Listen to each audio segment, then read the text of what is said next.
그러니까 부자들은 IMF를 미리 알았다? 저는 선견지명은 타고나는 부분도 굉장히 크다라고. 정말 맞으면서 틀리는 말이 역사는 반복된다 같아요.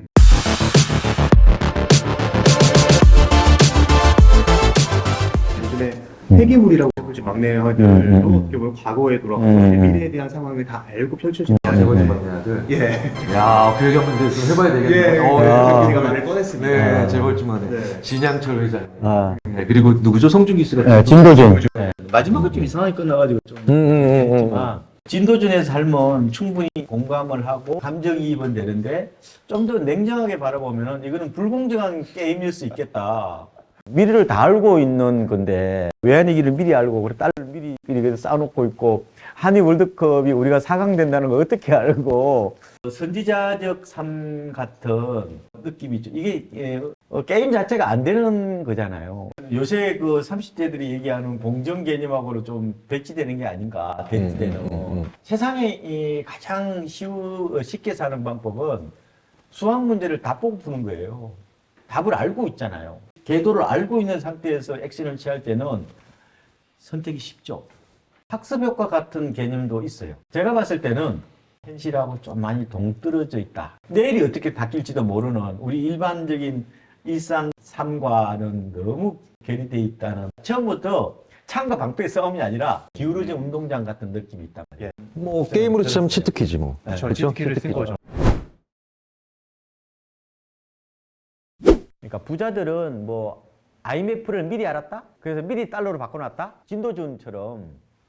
아니면 뭐 글로벌 금융위기를 미리 알아서 집도 미리 팔았다? 제가 알고 있는 부자 중에서는요 거의 없습니다. 상당 부분이 운이 좋아서 그런 그렇죠. 아니면 운이죠. 많고. 그러니까 수많은 법칙 중에 항상 그때 파는 사람이 있고 1000명 중에 어느 사람은 일정 수가 팔고 어떤 사람들은 처분하잖아요. 성견지문을 갖고 있는 분들은 부자 중에서도 제 생각에는 한 100명 중에서 한 5명? 우리가 보통 매스컴에서 보는 그런 성견지명 같은 경우는 이게 전부인 것처럼 과대포장화되어 있다는 생각이 들어요. 요새 홍콩 그 ELS 사태가 터졌거든요. H주가 무려 5천이 깨졌잖아요. 그게 많이 갈 때는 15,000이 이랬던 거예요. 손실 영역으로 다 들어왔는데 제가 댓글 하나 보니까 이분이 굉장히 부자야. 무려 30억을 투자한 거예요. 그 잘못하면 반토막 나는 거거든요. 지금 응급 회복이 굉장히 어려울 겁니다. 어떤 분은 10억 산 분도 계시고 엄청나게 큰 손실을 봤던 거기 투자한 분도 많고요. 돈이 많으면 모든 영역에서 다 성공하는 게 아니에요. 그러니까 물린 것도 많은 거죠. 근데 다만 이런 건 있죠. 경험이 쌓이니까 인간의 예측 능력은 굉장히 보잘것없다. 부자들은 어떻게 보면 자기 자신을 과신하지 않습니다. 그럼 어떻게 되느냐? 포트폴리오를 보수적으로 짜는 거예요. 안전하게 짜는 거예요. 그래서 내가 하나를 말아먹더라도 충분히 내 인생 자체가 거들나지 않도록 저는 그게 부자의 포트폴리오라고 합니다. 그래서 하나에 몰빵하지 않는다. 하나에 어떻게 목숨 걸고 단두대 걸고 투자하지 않는다. 이걸 우리가 어떻게 보면 배워야 되는 거지. 매스컴에서 나와 있는 것처럼 부자들은 뭐 미리 다 내다보고 투자를 했다. 그런 경우에는 많지 않고요. 그래서 제가 그걸 타임이라고 그러거든요. 마켓 타임이라고도 표현하는데 마켓 타임에 대해서 부자 되는 분들은 생각보다 많지 않고, 그래서 제가 재테크에서는 부자가 안 된다고 말씀을 드리는 거죠. 이거는 수많은 CEO들도 하시는 얘기예요. 엄청나게 성견지명을 있어서 세상을 이미 다 살아본 것처럼 다 알고 있어서 모든 리스크를 다 빠져나간다는 식으로 바라보는 만큼 부자에 대한 왜곡된 어떤 시선이 없다. 부자도 그냥 평범하다. 다만 내가 어떤 일이 있더라도 내가 인생을 걸고 투자하지는 않는다. 도박을 하지 않는다는 거예요. 도박을 하더라도 100만 원, 200만 원 정도 하는 거죠. 그게 우리가 배울 수 있는 어떤 부자의 어떤 진면목이라고 저는 봅니다.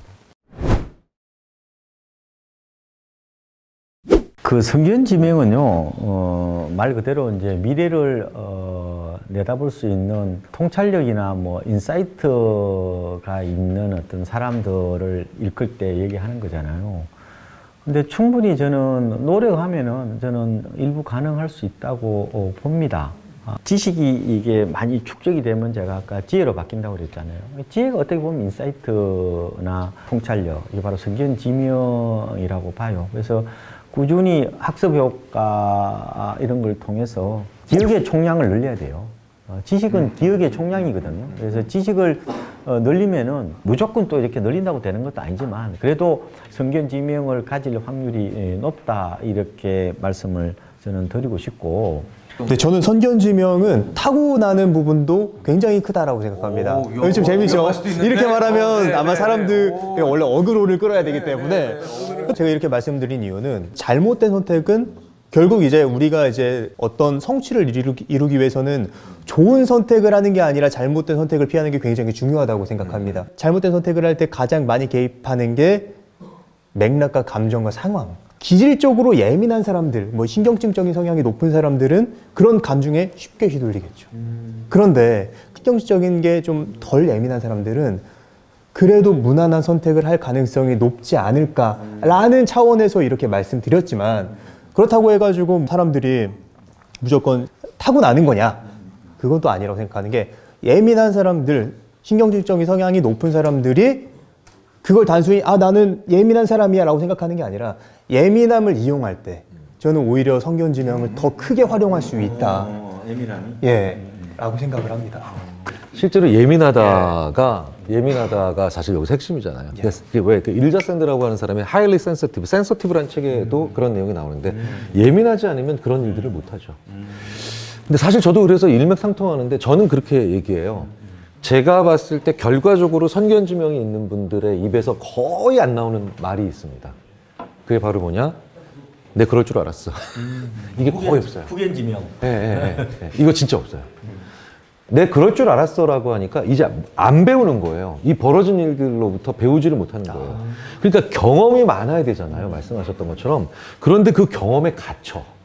네. 그 경험의 노예가 되는 거죠. 네. 그게 가장 무서운 거예요. 네네. 그러니까 경험이 많아지면서 동시에 또 그 경험으로부터 배우면서 또 경험을 다스릴 수 있는 사람들이 하는 얘기가 바로 뭐냐? 나 몰랐었다. 나 예측 못했었다. 그러니까 내 그럴 줄 알았어를 안 하는 거예요. 내 그럴 줄 알았어를. 나 그럴 줄 몰랐었다라고 얘기를 하는 자세가 있더라고요. 저는 그래서 농담으로 가끔 이런 얘기 합니다. 현직에서 퇴임하면 뭐 할 거냐고. 그래서 저는 내 그럴 줄 알았어. 추방 국민운동본부 본부장 할 거라고. 제가 그런 얘기도 가끔 하는데 정말 제가 아는 모든 고수들은 내 그럴 줄 알았어란 말을 안 하더라고요. 안 하죠. 네, 안 하더라고요. 맞아요. 그게 진짜 레저가 얘기하는 차이 반복하고 맞물려 있는 건데 경험이 축적이 되면요. 과거의 패턴들이 이제 축적이 되면은 분명히 미래의 어떤 현상이 일어났을 때 파악하기는 쉬워요. 그게 루틴화되어 있잖아요.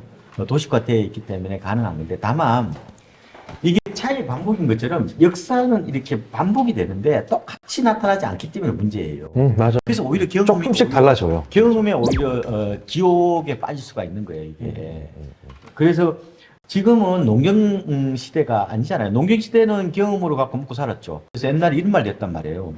동네에 그 어르신이 돌아가시면 마을에 도서관이 하나 없어진다는 말을 했단 말이에요. 그렇죠? 과거에 뭐 50년 전에 그때 뭐 저수지 물 말랐을 때 어떻게 했다 그러고 보면 다 나오잖아요. 근데 지금은 어떻게 보면 스마트폰 시대고 광속의 어떤 변화의 시대이기 때문에 경험에 어떤 갇혀 있었을 때 나의 미래를 내다보거나 아니면 뭐 분석을 할 때 전망을 할 때 걸림돌이 된다는 거예요. 그래서 이게 뭐냐 결국은 오픈 마인드가 돼야 되고 이게 결국은 끊임없는 지식의 축적, 학습 기억을 늘리는 거, 뭐 이렇게도 이제 볼 수가 있는데. 그래서 제 책이 사실상 그 마무리 그거예요. 패스트 팔로우가 되어라는 거죠. 빨리 흐름을 내가 따라가야 된다.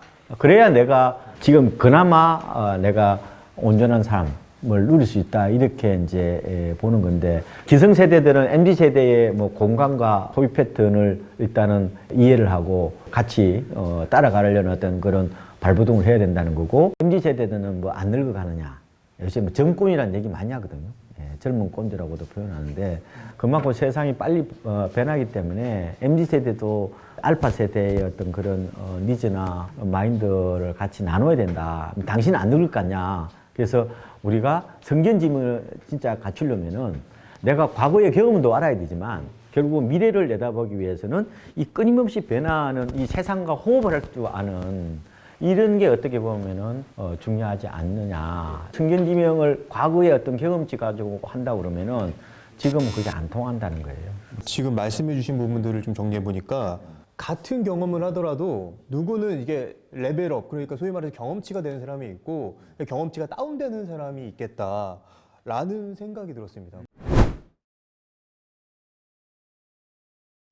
정말 맞으면서 틀리는 말이 역사는 반복된다 같아요.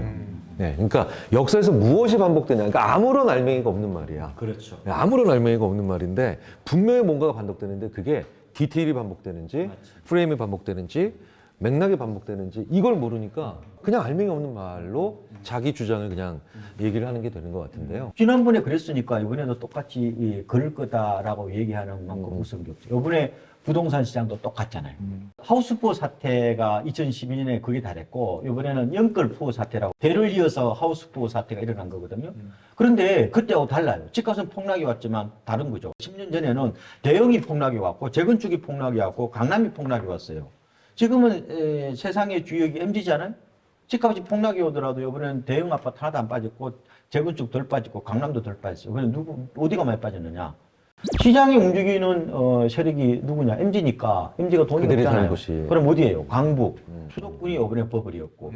요새 MZ 세대들은 재건축에 안 들어가 살려고 그런다. 왜? 바퀴벌레하고 같이 안 살겠다는 거예요. 연루족이에요. 신축 아파트가 폭락이 왔죠. 세상이 분명하게 이게 흐름이 있는 것은 맞아요. 근데 그게 그대로 이렇게 이어지지 않는다는 게 패턴화의 함정이 가장 무서운 거거든요. 그런 측면에서 보면은 내가 성견지명을 가지려면 가장 중요한 게 유연한 사고, 오픈 마인드 이런 생각이 저는 드는 거예요.